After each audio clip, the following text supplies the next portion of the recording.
6 tane 60 santim boyunda ip kestim ve bu ipimi yukarıdan aşağıya indirerek taktım. Şimdi arkadaşlar bu ipimi şöyle ikili olaraktan şöyle 3'e ayırdım. Bakın arkadaşlar, önce şunun bir tanesine şuna örümcek dediğim modelimi ya da namı diğer kare düğümümü yapıyorum. Önce sol taraftaki ipi D harfi haline getirdim. Sağdakini üstten, alttan, aradan geçirdim ve taktım. Şimdi sağ elimin bulunduğu taraftaki ipimi D harfi haline getirdim. Soldakini üstten getirdim. Alttan çektim, aradan çıkarttım şöyle ve yukarıya sıkıştırdım arkadaşlar. Bunlarla ilgili videolarım yukarıda mevcut.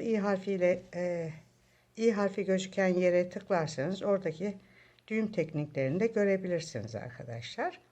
Şimdi ben buraya böyle 3 tane örümcek örüyorum.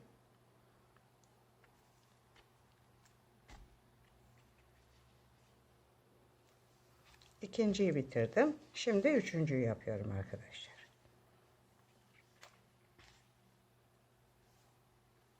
Şimdi arkadaşlar bakın 3 tane benim örümceğim oldu. Örümceklerde yaparken şimdi bunların birbirine tam kaynaşması için ne yapıyorduk? Şöyle 2 tanesini ayırıyorduk kenara. Bu sefer şu ortadakileri örümcek haline getiriyoruz. Burada bakın 4 tane burada, 4 tane burada olmak üzere ipim kaldı. Şimdi bunları örümcek haline getiriyorum. Bakın birbiriyle kenetlendiler burada. Dikkat ettiyseniz. Şöyle oldu. Şimdi şunu yapıyorum. Şunları yapmıyorum. Şöyle ve şöyle.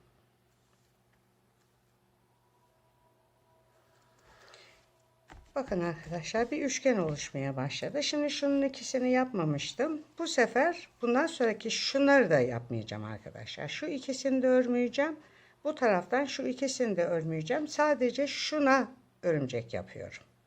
Soldakini D harfi haline getirdim. Sağdakini üstten, alttan, aradan geçirip yukarıya sıkıştırdım. Sonra bunu yapıyorum. Aynı şekilde.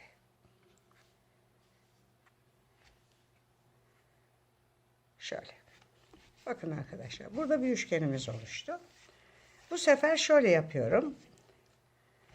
Bunu yine ortadan şöyle ikiye bölüyorum arkadaşlar. 2, 4, 6 tane bu tarafta, 6 tane de bu tarafta ipim kaldı. Şimdi bu ipimi, şu ipimi şöyle düz olarak tutup şu 5 taneyi buna doluyorum. Üstten atıp aradan çekiyorum. 1, şöyle atıp aradan çekiyorum. 2. Arkadaşlar yine söylüyorum, makramede hiçbir zaman tek düğüm olmaz. Hep çifttir düğümler. Şimdi bu 5 taneyi buna doluyorum.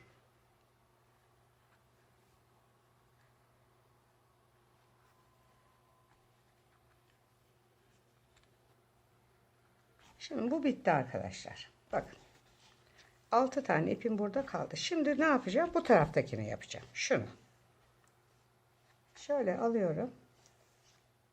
Şunu şöyle, bakın baklava dilimi oldu burada. Böyle yarım bir baklava dilimi veya üçgen. Şimdi ipim böyle duruyor. Şu 5 taneyi buna doluyorum. Üste attım, alttan çektim.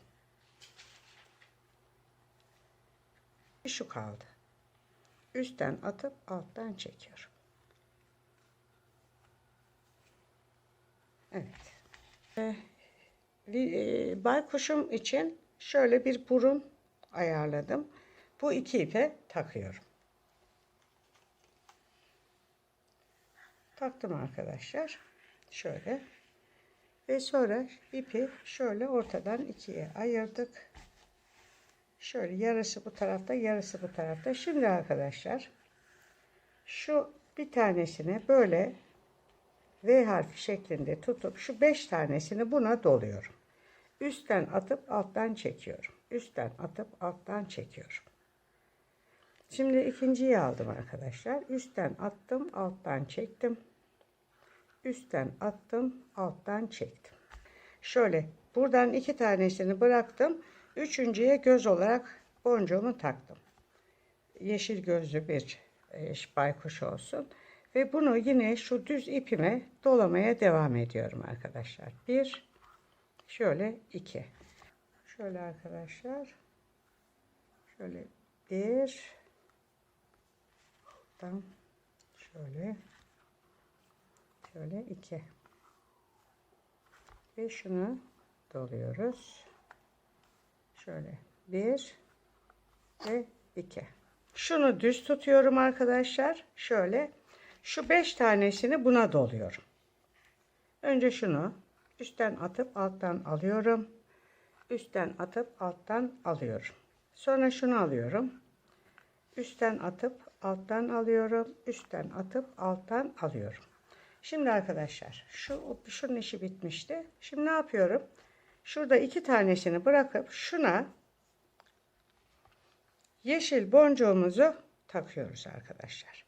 Şöyle. Ve şu düz ipime bunları doluyorum şimdi. Şu benim düz gelen ipim. Şunu sarıyorum buna. Üstten atıp alttan çektim.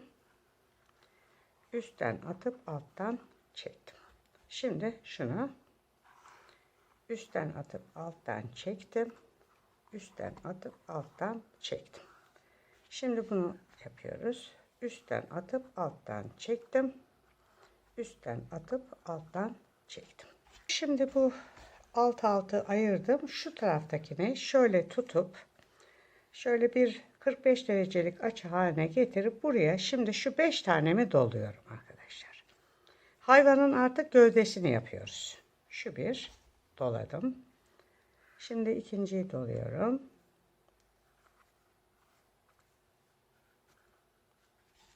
Bunu bu tarafa koyuyorum arkadaşlar. Bu sefer bu tarafı yapıyoruz. Aynen şu ortadakini böyle tutuyorum. 45 derecelik açı yapacak şekilde. Şunlar bitti. Şu 5 tanesini buna doluyorum.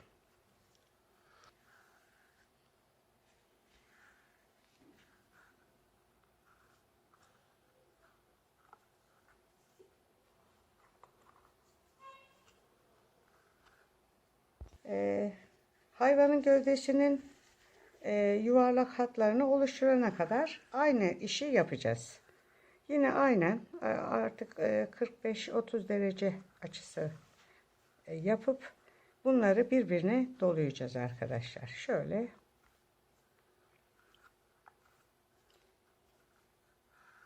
Şimdi üçüncüyü yapıyorum.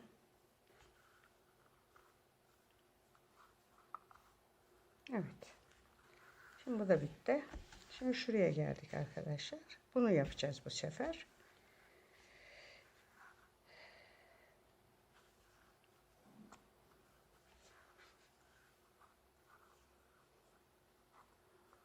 Şu sırayı arkadaşlar 1, 2, 3, 4, 5 sıra yapalım. Daha güzel olur. 5 sırayı yaparken arkadaşlar bakın burada şuna dikkat edeceğiz. Şimdi bakın buraya dikkat edin. Şimdi şu.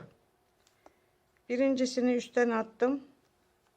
Ve aradan çektim. Şu bir. Şimdi arkadaşlar bu ördüğüm bu 2 tanesini şöyle yan yana tutuyorum. Bakın şöyle. Yani şimdi bakın bunu örünce şuraya bırakıyoruz ya. Bırakmıyorum bu sefer. Bunu buna birleştirdim. Ve bunun ikisine doluyorum. Benim ipim arkadaşlar polyester olmadığı için bu ip kendini bırakır arkadaşlar. İp kendini bıraktığı için ben ne yapacağım bunu? Böyle bunu kendi içinde yok edip aşağıda püskül olarak bunu bağlayacağım.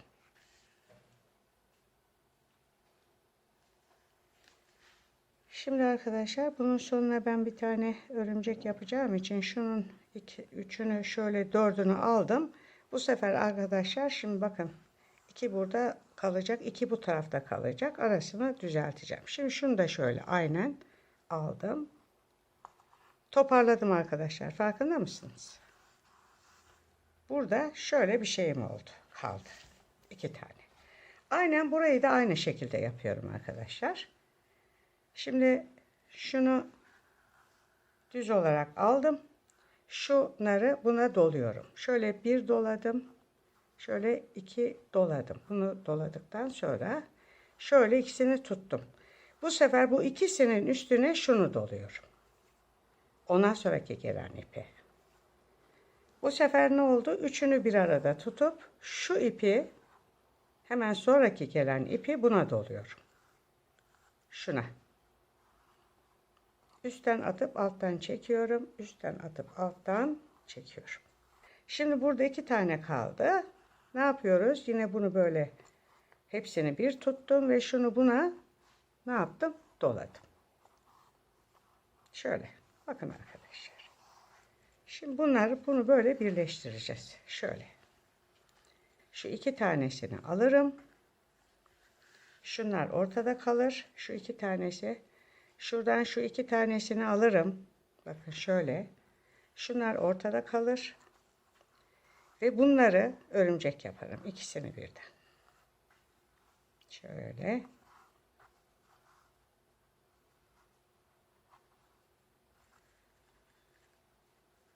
Biraz gevşetelim.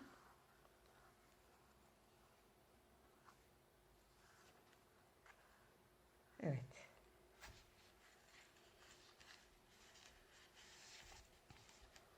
Bakın arkadaşlar, isterseniz buna bir daha örümcek yapalım.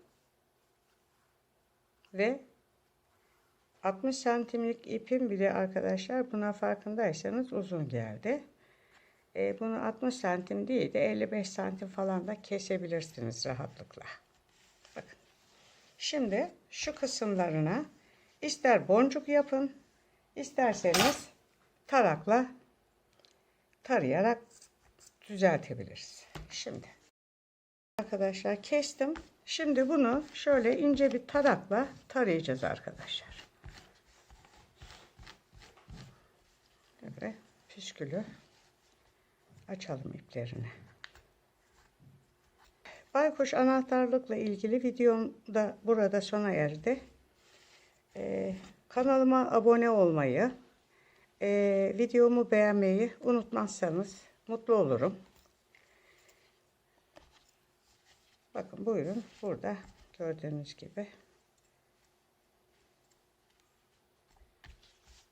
Bundan sonraki videolarımda görüşmek üzere arkadaşlar. Hoşça kalın.